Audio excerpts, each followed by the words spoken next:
So ngayon po ay kukumpletuhin po natin yung mga switching tsaka mga power supply. Ayan po.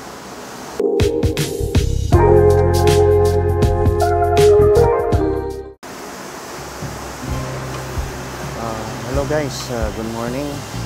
Narito po tayo may isang vlog uli ako. Ito yung completion po ng ating titirang wiring about po sa PLC panel. Actually, yung una kong vlog ay hindi pa po yung tapos. Initial na natapos lang po yun sa basic na power wiring at saka control wiring tulad po nito. So ngayon po ay kukumpletuhin po natin yung mga switching at mga power supply. Ayan po. Ayan po. So yan po yung ating gagawin ngayon. Ready na po yung mga cable na i-terminate po sa bawat switching na ito sa power supply. Ito po yung power supply nya. So re-refresh ko lang po yung kanyang material. Ito po yung power supply ng PLC. Ito po. Ito po yung data or switch cable. Dito po ikakabit po dito sa switching po tawag dito. Then meron po siyang natitirang slot. Ito po ay kagaya din po dito. Ito po yung digital input. So meron po siyang 1, 2, 3, 4 na digital input, dalawang digital output at dalawang analog output.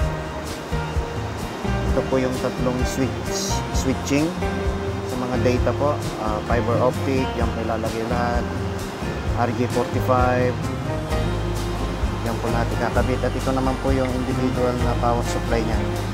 Saka ito po yung onboard power supply ng PLC sa digital input po. So meron po siyang meron po siyang socket. Ito po yung pinaka main breaker.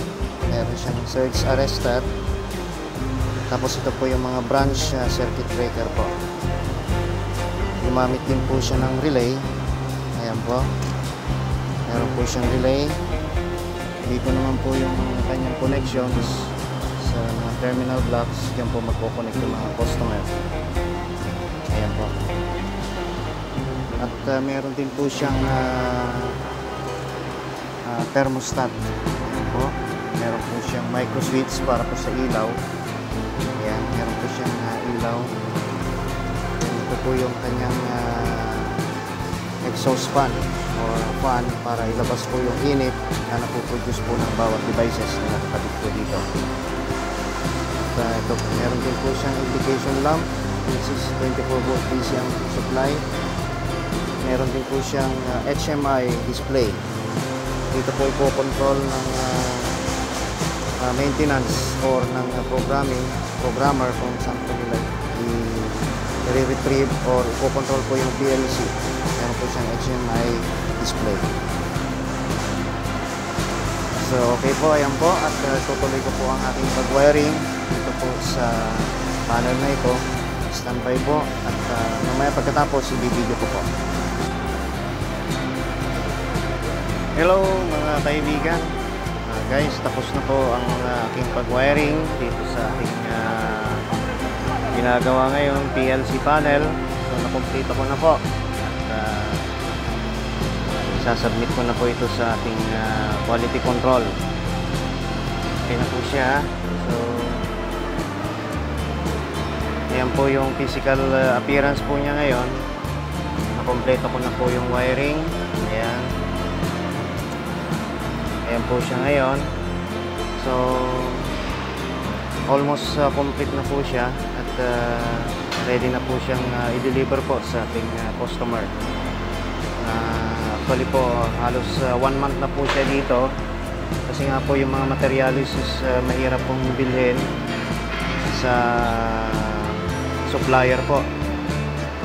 So nakumpleto na po siya at ready na po siyang i-deliver po sa aming customer. So salamat po at continue supporting our channel by subscribing, like, and share po sa ating munting channel. Maraming salamat. Have a good day. God bless.